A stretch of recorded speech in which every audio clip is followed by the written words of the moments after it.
रायगड जिल्ह्यातल्या महाडमध्ये झालेल्या 2 गटातल्या हाणामारी प्रकरणामध्ये भरत गोगावले यांच्या मुलासह इतर आरोपी आज पोलिसांना शरण आले.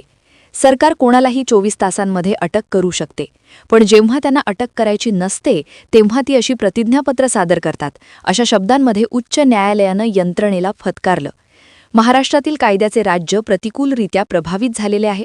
माननीय मुख्यमंत्री इतके असहाय्य झालेले आहेत की त्यांना या संदर्भात काही बोलताही येत नाही, काही करताही येत नाही, अशा शब्दात मुंबई उच्च न्यायालयानं नाराजी व्यक्त केली.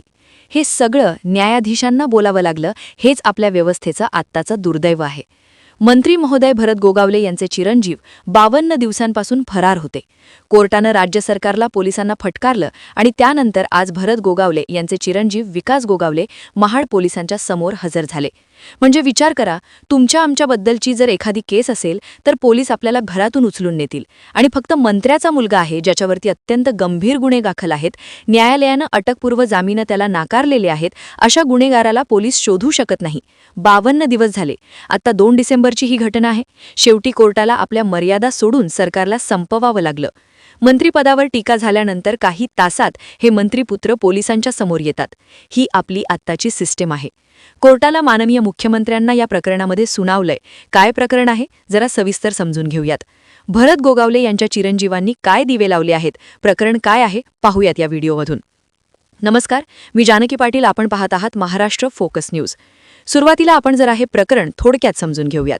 आपल्याला माहिती आहे, नुकत्याच नगरपंचायतीच्या नगरपरिषदांच्या निवडणुका पार पडल्या. 2 डिसेंबरला मतदान झालेलं होतं आणि त्याच दिवशी महाड शहरामध्ये राडा झाला. कोणामध्ये तर राष्ट्रवादीचे सुशांत झावरे आणि मंत्री भरत गोगावले यांचे चिरंजीव विकास गोगावले दोघांचेही समर्थक भिडले. वाहनांची तोडफोड झाली, बरीच हमरीतुमरी झाली, मारापाळी झाली. दोघांनीही एकमेकांना आपल्याकडची खेळणी दाखवली. खेळणी म्हणजे तुम्ही समजून घ्या नेमकं काय ते. आणि त्यानंतर दोन्हीकडच्या कार्यकर्त्यांवर परस्पर विरोधी गुन्हे महाड पोलीस ठाण्यामध्ये दाखल करण्यात आले. मात्र आरोपीचे अटकपूर्व जामीन अर्ज सुद्धा फेटाळण्यात आले आणि त्यानंतर हे सगळेजण आरोपी फरार झाले. तेव्हापासून विकास गोगावले, जे भरत गोगावले यांचे चिरंजीव आहेत, ते फरार झालेले होते. 2 डिसेंबरपासून कोर्टाने या प्रकरणामध्ये जामीन अर्ज जो आहे तो फेटाळला, पण तरीही पोलिसांना विकास गोगावले सापडत नव्हते. किती दिवस झाले? 52 दिवस झाले. आणि यावरूनच आता मुंबई हायकोर्टानं राज्य सरकारला, गृहमंत्र्यांना आणि पोलिसांना पहिलवरती घेतलं. कोर्टानं काय म्हटलं की मंत्र्यांची मुलं गुन्हे करून मोकाट फिरतात, ते मंत्र्यांच्या संपर्कात असतात पण पोलिसांना सापडत नाहीत, आणि तरीही मंत्री खुशाल मंत्रिमंडळात बसतात. राज्यात कायदा आणि सुव्यवस्था राहिलेली आहे की नाही? सरकारनं मनात आणलं तर आरोपीला 24 तासात अटक केली जाऊ शकते. कायद्याचं राज्य प्रतिकूलरित्या प्रभावित झालेले आहे. माननीय मुख्यमंत्री इतके असहाय्य आहेत की त्यांना याबाबत काहीही करता येत नाही. मुख्यमंत्री आणि भरत गोगावलेंकडून निर्देश घ्या आणि 11 वाजेपर्यंत आरोपीला हजर करा, अन्यथा हे प्रकरण सुनावणीला घेणार नाही, असं कोर्टानं पोलिसांना बजावलं. आणि त्यानंतर आज विकास गोगावले आणि इतर आरोपी पोलिसांच्या समोर आले. ही मोठी शोकांतिका आहे. आपल्या सिस्टीमचं फेलियर आहे की मंत्र्यांची मुलं अशी बिनधास्त मोकाट फिरतात, आणि जेव्हा विकास गोगावले फरार आहे असं म्हटलं गेलं तेव्हा गोगावले म्हणाले की तो फरार नाहीये. भरत गोगावले म्हणाले तो फरार नाहीये, माझ्या संपर्कात आहे. म्हणजे ज्या आरोपीचा जामीन न्यायालयानं फेटाळला आहे तो आरोपी मंत्री असलेल्या वडिलांच्या संपर्कात होता, आणि ते स्वतः भरत गोगावले कबूल करतायत, आणि पोलीस मात्र त्याला 52 दिवस शोधू शकत नाहीयेत. भरत गोगावले यांचं हे वक्तव्य मुंबई उच्च न्यायालयाच्या समोर येताच अद्याप गोगावले यांचा जबाब काय नोंदवला ते सुद्धा कोर्टाने जोरदार फटकारलं. पोलिसांना आणि राज्य सरकारला सुद्धा यामध्ये विचारण्यात आलं. मुलगा बेपत्ता असल्याच्या संदर्भात त्यांचा देखील जबाब नोंदवावा हे सांगायला देखील न्यायालय विसरलेले नाहीये. पोलिसांनी जेव्हा कोर्टामध्ये प्रतिज्ञापत्र सादर केलं तेव्हाही कोर्टानं पोलिसांना फटकारलं.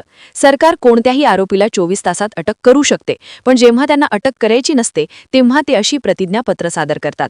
हे माननीय न्यायाधीशांचे शब्द आहेत. आणि हेच भरत गोगावले, जे महाराष्ट्र सरकारमध्ये मंत्री आहेत, त्यांचा मुलगा फरार आहे, पण त्यांना 26 जानेवारीला ध्वजारोहण करायचे आहे, हे सुद्धा कोर्टानं निदर्शनास आणून दिलं. म्हणजे मंत्री होण्यासाठी भरत गोगावले जसे उतावीळ होते तसेच आता ते ध्वजारोहण करायचे त्यांना, पण फरार मुलगा संपर्कात असूनही ते पोलिसांना सांगत नाही. आता सांगत नाही की पोलीसही जाणून बुजून कारवाई करत नव्हते, हाही प्रश्न आहे. कोर्टानं तंबी दिली आणि वेळेच्या आधी विकास गोगावले यांनी महाड पोलिसांसमोर आत्मसमर्पण केलं. 7 तास चौकशी झालेली आहेच. विकास गोगावले हे आज सकाळी कोणालाही खबर लागू न देता महाड पोलीस ठाण्याच्या मागच्या दारानं आत गेले आणि पोलिसांना शरण गेले. आता महाड पोलिसांकडून विकास गोगावलेंना न्यायालयात हजर केलं जाईल. न्यायालयात ही पुढची सगळी कारवाई सुरू राहील. आज जवळपास 7 तास त्यांची चौकशी झाली. पण कोर्टानं हस्तक्षेप केल्याशिवाय, कोर्टानं राज्य सरकारचे वाभाडे काढल्याशिवाय आपली यंत्रणा हलणार आहे का? म्हणजे सगळ्यांची मिलीभगत आहे असंच समजायचं. आजही पोलिसांनी त्याला पकडलेलं नाहीये. तो स्वतः शरण आलाय. आपल्याकडे वाल्मिक कराडही शरण येतो, त्यालाही पोलीस पकडू शकले नव्हते. संतोष देशमुख प्रकरणातला एक आरोपी अजूनही फरार आहे.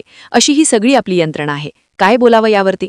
भरत गोगावले यांचा मुलगा विकास गोगावले, पुतण्या महेश गोगावले यांच्यासह आणि माजी आमदार माणिक जगताप यांचे पुत्र आणि राष्ट्रवादी काँग्रेसचे नेते संतोष जगताप यांच्यावरही गुन्हा दाखल आहे. या प्रकरणामध्ये भूमिका स्पष्ट करा असं कोर्टानं सांगितलेलं आहे. राज्यात जेव्हापासून हे महायुतीचं सरकार स्थापन झालं आहे तेव्हापासून रायगडच्या मंत्रिपदाचा वाद आपल्या सगळ्यांना माहीत आहे. भरत गोगावले आणि सुनील तटकरे यांच्यामध्ये सातत्यानं आग भडकली आहे आणि याच वादातून दोन्ही नेते एकमेकांवर कुरघोड्या करतायत. गेल्या काही काळामध्ये तटकरे आणि गोगावले या दोघांनीही एकमेकांचे कार्यकर्ते आणि पदाधिकारी फोडले आहेत. त्यामुळे सुनील तटकरे आणि भरत गोगावले यांच्यातलं जे वैर आहे ते आणखी वाढलेलं आहे. आणि या सगळ्याचा परिपाक म्हणजे 2 तारखेला मतदानाच्या वेळी 2 डिसेंबरला हे सगळं पाहायला मिळालं आणि त्यातून हे सगळं घडलेलं होतं. अखेर कोर्टानं सुनावल्यानंतर हे सगळे ताळ्यावर आले आहेत. तुम्हाला काय वाटतं या सगळ्या व्यवस्थेला नेमकं कोण जबाबदार आहे? आपले मंत्री, संत्री आणि यंत्रणा गेंड्याच्या कातडीचे बनलेले आहे का? व्यक्त व्हा, कमेंट करा. या व्हिडिओमध्ये इथेच थांबतो आहे. आमच्या महाराष्ट्र फोकस न्यूज या YouTube चॅनलला जर तुम्ही सबस्क्राईब केलं नसेल, सबस्क्राईब करा. धन्यवाद.